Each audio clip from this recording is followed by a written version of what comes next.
Saya kira kalau PLN kita lihat bahwa 3 tahun terakhir bahkan tahun ini PLN bisa menghasilkan keuntungan yang memberi sinyal bahwa PLN itu mengalami perbaikan yang mungkin ini akan sangat menolong restrukturisasi apapun yang dilakukan ke depan. Jadi ini yang berbeda sekali dengan Garuda. Kalau Garuda itu kan rugi terus-menerus, akumulasinya besar sekali. Kalau PLN is profitable. Kalaupun utangnya itu memang jumbo banget itu. Kalau nggak salah hampir 35-40% seluruh utang BUMN itu di PLN. Nah, perkiraan saya adalah di PLN ini mungkin investasinya terlalu besar. Kenapa sih mesti PLN semua yang harus investasi? Kenapa tidak misalnya pembangkit-pembangkit itu dikerjasamakan saja atau diprivatisasi dan PLN itu mengerjakan sebenarnya basically jaringan dan generating revenue dari customer karena dia basically monopoli. Jadi PLN punya posisi yang unik dan sangat menguntungkan karena dia adalah monopolis.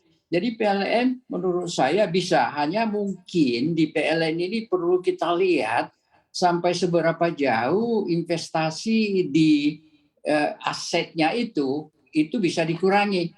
Nah itu bisa misalnya dengan melakukan divestment ataupun kerjasama di bidang pengelolaan aset atau penguasaan aset gitu ya.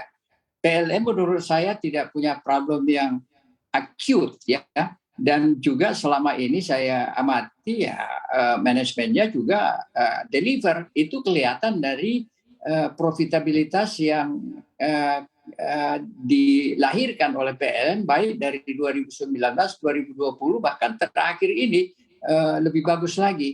Jadi saya nggak terlalu worry about PLN, tapi saya mengatakan bisakah kita melihat komposisi daripada utang-utangnya ini? Bisakah misalnya PLN melakukan studi kemungkinan untuk bisa bukan mendivest ya, tetapi bekerja sama khusus di bidang aset PLN itu sendiri untuk mengurangi beban utangnya. Itu saja.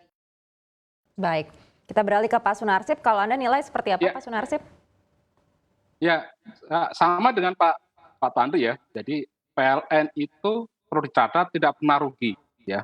Paling tidak dalam 10 tahun terakhir ya, tidak pernah rugi. Labanya terus ada. Tahun ini lebih besar daripada tahun lalu ya, karena memang tahun 2021 ya, 2021 itu lebih besar dibandingkan tahun 2020 karena memang di 2020 itu ada COVID dan macam-macam, yaitu yang kemudian menyebabkan penjualan PLN itu turun. Utang memang besar, tetapi rasio keuangan mereka kan masih sehat semua sebenarnya. Utang nominalnya besar, tetapi rasio keuangannya, rasio debt to equity-nya, debt to asetnya, itu macam-macam itu masih besar. Jadi PLN sebenarnya masih punya ruang untuk kalau misalnya PLN itu mau melakukan penambahan utang lagi, tetapi kan kebijakan dari manajemen tidak melakukan itu karena memang lebih pada kepingin memfokuskan kepada konsolidasi. Terutama sekali memang investasi PLN itu dipergunakan untuk membangun infrastruktur, baik infrastruktur yang ada di pembangkitan maupun infrastruktur yang ada di jaringan dan distribusi.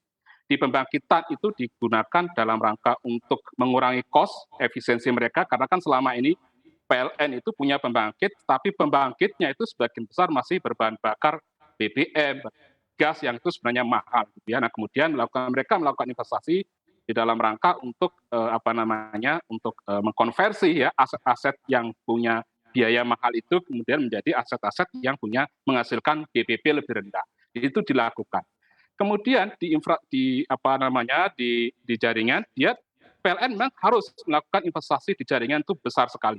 Karena apa? Karena seperti yang saya sampaikan tadi, sebenarnya Pak Tandri, PLN itu dalam 5 tahun terakhir itu membangun kemitraan dengan swasta itu sudah sangat besar sekali yang saya pahami ya. di Jawa saja ya itu sekarang itu sudah ada sekitar 5.000 megawatt pembangkit baru. 5.000 megawatt pembangkit baru. Dan itu baru beroperasi dalam 2 atau 3 tahun terakhir ini.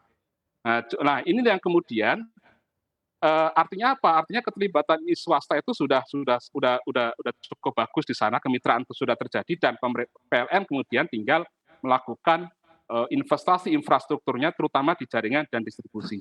Nah, sayangnya nih pada saat ketika investasi ini sudah selesai, sudah siap harus produksi, COVID tiba-tiba terjadi, itu yang kemudian hari ini kita menyaksikan Jawa itu mengalami oversupply dari sisi power, tapi ya dari sisi power. Jadi itu ya kemudian masalahnya kenapa PLN itu kemudian di tahun 2020 itu labanya drop, tapi tidak rugi ya, labanya drop, tapi tidak rugi, dan kemudian mulai pulih kembali di tahun 2021 seiring dengan peningkatan penjualannya. Jadi kalau menurut saya PLN itu betul-betul berbeda dengan apa yang dihadapi oleh Garuda